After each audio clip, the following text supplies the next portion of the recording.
Vítam ťa v rozprávkovom svete Moniky.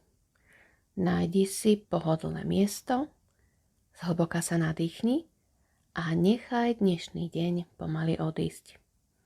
Práve teraz je čas na rozprávku. Príbeh, ktorý sa neponáhľa, ktorý sa počúva s otvoreným srdcom a ktorý ti dovolí predstaviť si vlastný rozprávkový svet.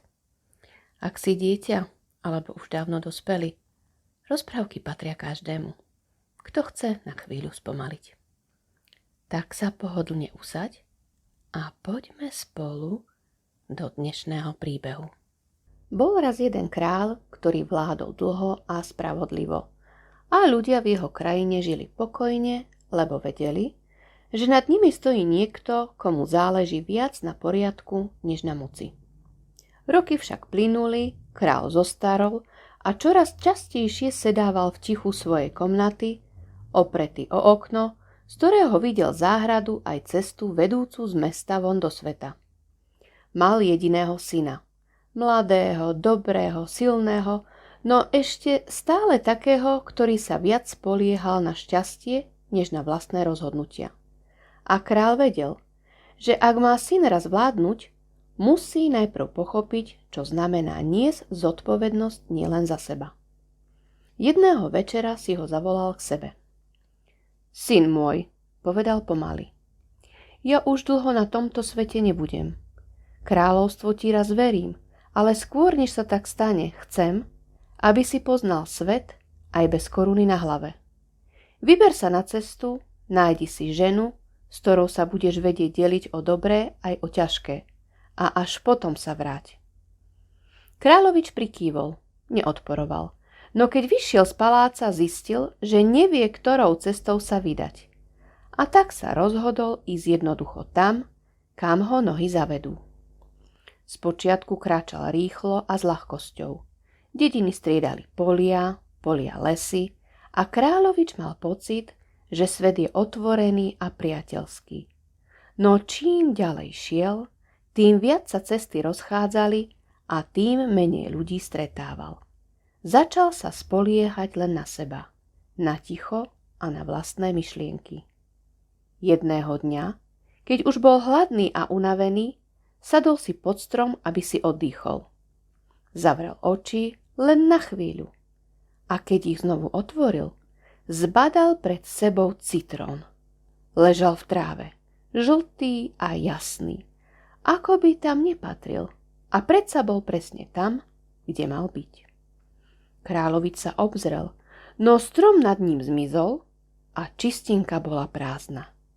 Keďže ho trápil hlad, citrón rozkrojil. V tom sa pred ním objavilo dievča. Stála pred ním pokojne, ako by sa nič zvláštne nestalo. A ticho sa ho spýtala, či máš pre mňa jedlo, pitie a šaty? Kráľovič zostal zaskočený, nemal nič, len prázdne ruky a únavu v očiach. Keď dievča videlo, že jej nevie pomôcť, smutne sa usmialo a stratilo sa. Ako by sa rozplynulo vo vzduchu. Citrón ho nasýtil, no kráľovič pochopil, že nasýtiť seba a postarať sa o druhého nie je to isté. Keď pokračoval ďalej, slnko už stálo nízko a cesta sa stáčala k lesu. Pri jej okraji zazrel starú ženu sediacu na kameni. Nevyzerala ako niekto, kto by tam sedel náhodou. Ako by čakala. Kráľovič ju pozdravil, prihovoril sa jej a podal jej kúsok chleba, ktorý mu ešte zostal. Stará žena sa mu pozrela priamo do očí a povedala: To, čo hľadáš, nenájdeš blízko. A chceš pochopiť, čo znamená mať ženu po boku, musíš nájsť 3 citróny. Rastú pri sklenenom vrchu a cesta k nim je dlhá. Keď sa jej chcel spýtať viac, stará žena už tam nebola. Zostala len cesta, ktorá viedla hlbšie do lesa. Les hustol a ticho sa zmenilo. Každý krok znel hlasnejšie, než by mal. A vtedy ich zbadal. Traja obry stáli pri ceste. Jeden vyšší než strom, druhý široký ako skala a tretí s očami tmavými a vážnymi. Keď sa pohli, zem sa zachvela. Kráľovič cítil strach, no neutiekol. Zastal, uklonil sa a pozdravil ich tak, ako ho to učili doma. Obry sa na ňo dlho dívali. Nakoniec sa najstarší spýtal, kam ide. Kráľovič im rozpovedal celý svoj príbeh. O otcovi, o ceste, o citróne a dievčati, ktoré nedokázal zachovať. Obry mlčali. Až potom jeden z nich povedal: Mnohí sa nás snažili obísť alebo premôcť. Ty si sa prihovoril. A to je rozdiel. Ukázali mu cestu k sklenenému vrchu a varovali ho, že tam rozhoduje nie sila, ale trpezlivosť. Keď kráľovič dorazil k sklenenému vrchu, pochopil, že obry hovorili pravdu. Vrch bol hladký, studený a nebolo možné sa naň vyšplhať. Sadol si k jeho úpätiu, unavený a premýšľajúci. Spomenul si na otca, na cestu, na všetky rozhodnutia, ktoré urobil i neurobil. A práve vtedy sa sklo pod jeho nohami zmenilo na chodník. Nie náhle, nie zázračne, skôr potichu, ako by vrch čakal, kým bude pripravený. Na vrchole rástol strom a na ňom 3 citróny. Kráľovič stál pod stromom na vrchole skleneného vrchu a dlho sa na citrón díval. Bol krásny, jasne žltý, voňal sviežo, ako by v sebe niesol sľub niečoho dobrého. Keď ho chytil do rúk, bol chladný a pevný. Možno je to už ono, pomyslel si. Možno je to to, čo som hľadal. Opatrne ho rozkrojil. V tej chvíli sa pred ním zjavila panna. Nebola hlučná ani oslnivá, len ticho stála, ako by tam bola odjakživá. Mala jemnú tvár, pokojné oči a hlas, ktorý neznelo ako otázka, ale skôr ako prosba. Kráľovič, povedala, či máš pre mňa jedlo, pitie a šaty? Kráľovič zostal zaskočený. Pozrel sa na seba, na svoje ruky, na cestovný odev, ktorý už niečo pamätal. V hlave sa mu myhli myšlienky.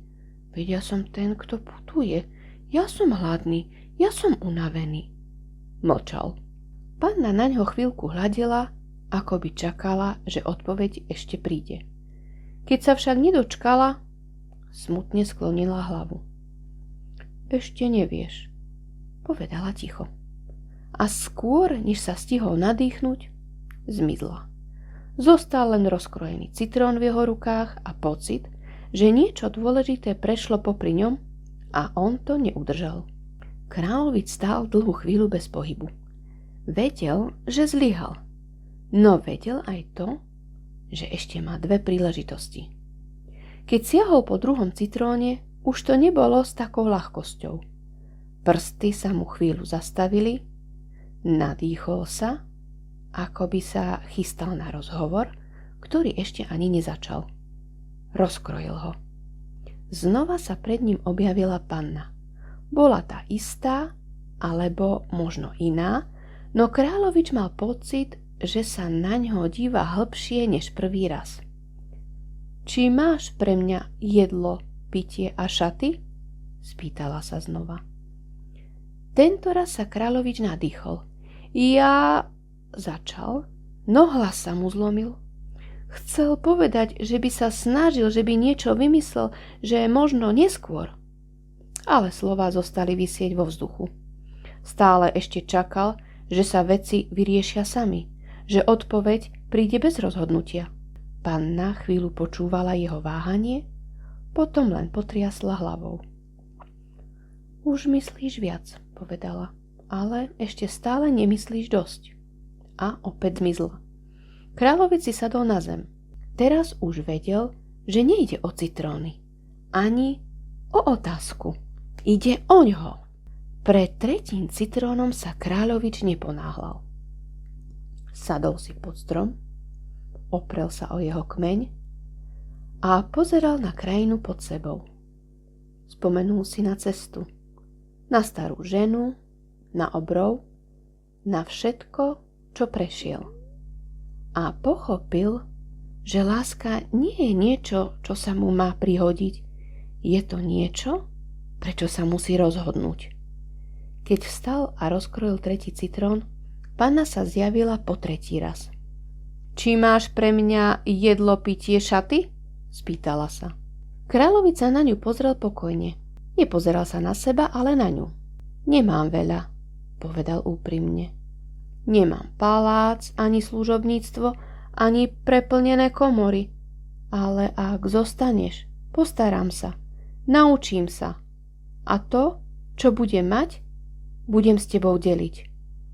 Panna sa prvý raz usmiala. Ak je to tak, povedala, choď po vodu zo studne. Neposlala ho pre vodu preto, že by bola smedná. Poslala ho preto, aby urobil prvý skutok starostlivosti. Aby odišiel nie pre seba, ale pre niekoho iného. Kráľovič bez váhania vzal nádobu a vybral sa na cestu. Cesta k studni viedla dolu svahom, pomedzi kamene a nízke kríky. Nebola dlhá, no kráľovič ju kráčal s vážnosťou, ako by každý krok niesol váhu rozhodnutia, ktoré práve urobil. V rukách držal nádobu a prvý raz si uvedomil, že ide po niečo, čo nie je preňho. Keď dorazil k studni, sklonil sa nad jej okraj. Bola hlboká a voda v nej tichá, temná, ako by skrývala viac než len chlad. Spustil nádobu dolu a počúval, ako sa dotýka hladiny. Zvuk vody ho upokojil. Vraciam sa, povedal si potichu, ako by to hovoril niekomu, kto ho počuje. Netušil, že práve v tej chvíli sa pri citrónovom strome odohráva niečo, čo ešte nevidel, no čo zmení celý jeho návrat. Kým bol kráľovič pri studni, prišla k stromu iná dievčina. Mala ostré oči a rýchle pohyby, ako by bola zvyknutá brať si, čo jej nepatrí. Keď zazrela pannu stojacu pod stromom, hneď pochopila, že pred sebou nemá obyčajné dievča. Kto si? Spýtala sa sladkým hlasom. Som tá, po ktorú sa kráľovič vráti, odpovedala panna pokojne. Dievčina sa usmiala, no v jej očiach nebolo pokoja. Pristúpila bližšie a tvárila sa priateľsky. Poď, povedala, ukážem ti studňu, z ktorej ti nesie vodu. Keď sa panna naklonila, falošná dievčina ju prudko sotila. Panna padala dlho, bez výkriku, bez odporu a studňa ju prijala ticho, ako by si ju chcela ochrániť. Keď sa kráľovič vrátil, našiel pri strome inú pannu. Tá mu vyšla v ústrety, no nie s pokojom v očiach, ale s netrpezlivosťou. Kráľovič si to všimol, nevedel prečo, no cítil, že niečo nie je tak, ako má byť.